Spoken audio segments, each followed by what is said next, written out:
Oh, buti andito ka na. Sino ba yung babae kausap mo kanina? Imbis na uuwi ka kaagad kasi alam kong marami ka pang gawain. Ano? Kung ano pinanggagawa mo sa labas. Tika.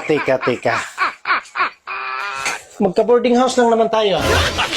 Kung anong gusto kong gawin sa buhay ko, malaya ako dahil wala naman akong asawa. At bakit ka apektado? Nagsisilos ka ba? Hindi oh. Kape ka muna. Ay, salamat ha. Sadyang nasasaktan kahit di rin naman tayo.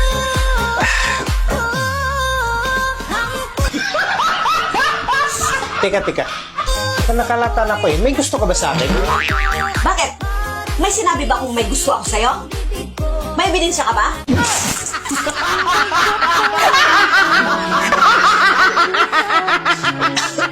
Na